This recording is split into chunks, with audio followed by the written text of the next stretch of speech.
When Zarathustra was 30 years old, he left his home and the lake of his home and went into the mountains. There, he enjoyed his spirit in solitude, and for 10 years did not weary of it. But at last his heart changed, and rising one morning with the rosy dawn, he went before the sun and spoke thus to it. You great star, what would be your happiness if you had not those for whom you shine? For 10 years have you climbed here to my cave. You would have wearied of your light and of the journey, had it not been for me, my eagle and my serpent. But we awaited you every morning, took from you your overflow, and blessed you for it. Lo, I am weary of my wisdom. Like the bee that has gathered too much honey, I need hands outstretched to take it. I would fain bestow and distribute, until the wise have once more become joyous in their folly, and the poor happy in their riches. Therefore must I descend into the deep, as you do in the evening, when you go behind the sea, and give light also to the netherworld, you exuberant star. Like you, I must go down, as men say, to whom I shall descend. Bless me then, you tranquil eye, that can behold even the greatest happiness without envy. Bless the cup that is about to overflow, that the water may flow golden out of it, and carry everywhere the reflection of your bliss. Lo, this cup again is going to empty itself, and Zarathustra is again going to be a man. Thus began Zarathustra's downgoing. Segment 2. Zarathustra went down the mountain alone, no one meeting him. When he entered the forest, however, there suddenly stood before him an old man who had left his holy cot to seek roots. And thus spoke the old man to Zarathustra. No stranger to me is this wanderer. Many years ago passed he by. Zarathustra he was called, but he is altered. Then you carried your ashes into the mountain. Will you now carry your fire into the valleys? Fear you not the incendiary's doom. Yea, I recognize Zarathustra. Pure is his eye, and no loathing lurk about his mouth. Goes he not along like a dancer? Altered is Zarathustra. A child has Zarathustra become. An awakened one is Zarathustra. What will you do in the land of the sleeper? As in the sea have you lived in solitude, and it has borne you up. Alas, will you now go ashore? Alas, will you again drag your body yourself? Zarathustra answered, I love mankind. Why, said the saint, did I go into the forest and the desert?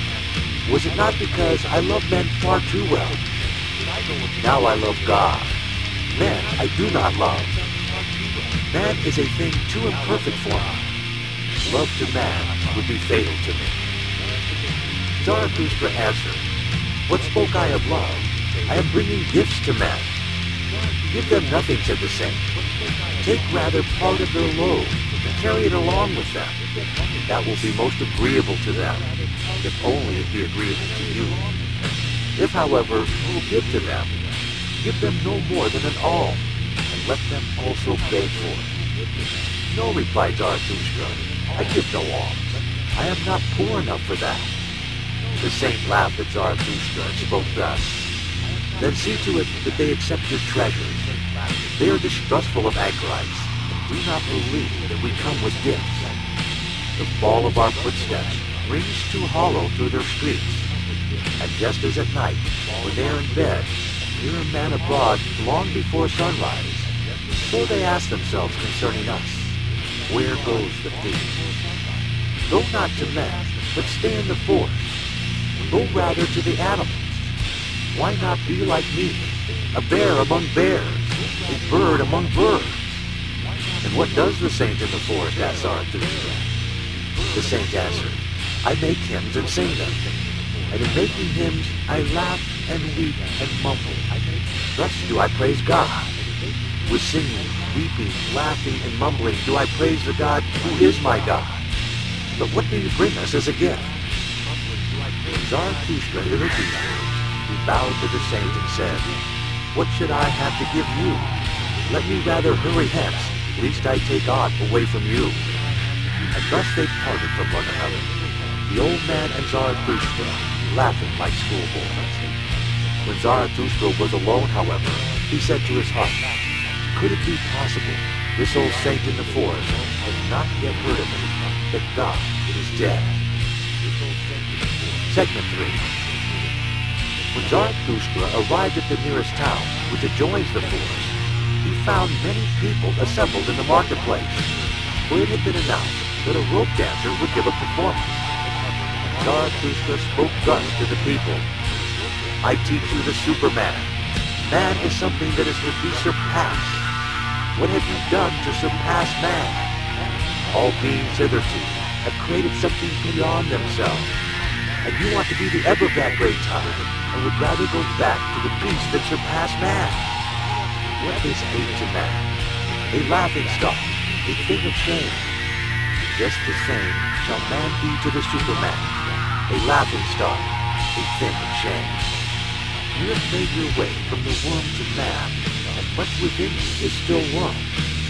Once were you apes, and even yet man is more of an ape than any of the apes. Even the wisest among us is only a disharmony and hybrid of plant and phantom. But do I bid you become phantoms or plants? Lo, I teach you the Superman. The Superman is the meaning of the earth. Let your will say, the Superman shall be the meaning of the earth. I conjure you, my brethren, remain true to the earth, and believe not those who speak of super-earthly hopes. Poisoners are they, whether they know or not. Despisers of life are they, decaying ones and poisoned ones themselves, of whom the earth is weary, so away with them. Once blasphemy against God was the greatest blasphemy, but God died, and there was also those blasphemers. To blaspheme the earth is now the most dreadful sin, and to rate the heart of the unknowable higher than the meaning of the earth. Once the soul looked contemptuously on the body, and then that contempt was the supreme thing. The soul wished the body meager, ghastly, and famished. Thus it thought to escape from the body and the earth. Oh, that soul was itself meager, ghastly, and famished, and cruelty was the delight of that soul. But you also, my brethren, tell me, what does your body say about your soul? Is your soul not poverty and pollution and wretched self-complacency? Verily, a polluted stream is man. One must be a seed to receive a polluted stream without becoming impure. Lo, I teach you the Superman. He is that seed. In him, in your great contempt, be submerged. What is the greatest thing you can experience? Is it the hour of great contempt? The hour in which even your happiness becomes loathsome to you, and so also your reason and virtue. The hour when you say, what good is my happiness? It is poverty and pollution and wretched self-complacency. But my happiness should justify existence itself. The hour when you say, what good is my reason? Does it long for knowledge as the lion for his food? Is it poverty and pollution and wretched self-complacency? The hour when you say, what good is my virtue? And yet, it has not made me passionate. How weary I am of my good and my bad. It is all poverty and pollution and wretched self-complacency. The hour when you say, what good is my justice? I do not see that I am fervor and fuel. The just, however, are fervor and fuel. The hour when you say, what good is my pity? Does not pity the cross on which he is nailed who loves man. But my pity is not a crucifixion. Have you ever spoken thus? Have you ever cried thus? Ah, would that I had heard you crying thus. It is not your sin. It is your self-satisfaction that cries to heaven. Your very sparingness in sin cries to heaven. Where is the lightning to lick you with its tongue? Where is the frenzy with which you should be inoculated? Lo, I teach you the Superman. He is that lightning. He is that frenzy. When Zarathustra had thus spoken, one of the people called out, We have now heard enough of the rope dancer. It is time now for us to see him. And all the people laughed at Zarathustra. But the rope dancer, who thought the words applied to him, began his performance. Zarathustra, however, looked at the people and wondered. Then he spoke thus. Man is a rope stretched between the animal and the Superman. A rope over an abyss. A dangerous crossing. A dangerous wayfaring. A dangerous looking back. A dangerous trembling and halting. What is great in man is that he is a bridge and not a goal. What is lovable in man is that he is an overgoing and a downgoing.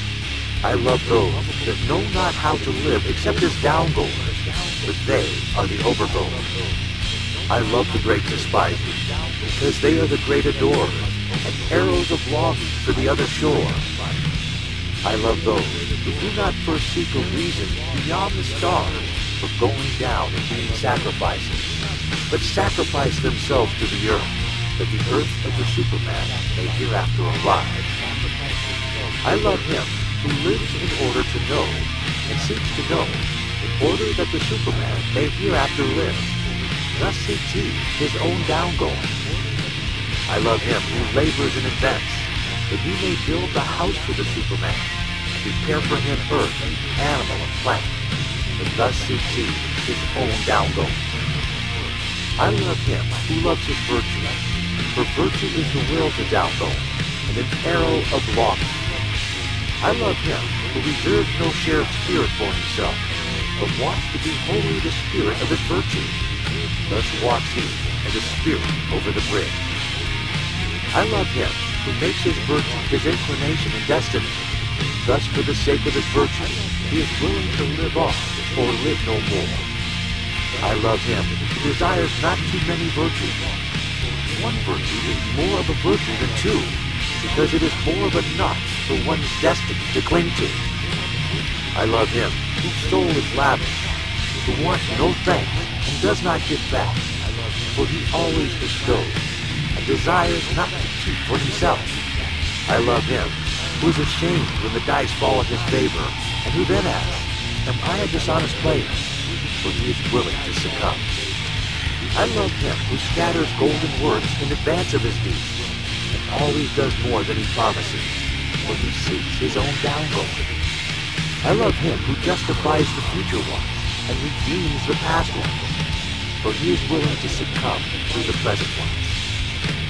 I love him who chastens his God, because he loves his God, for he must succumb through the wrath of his God.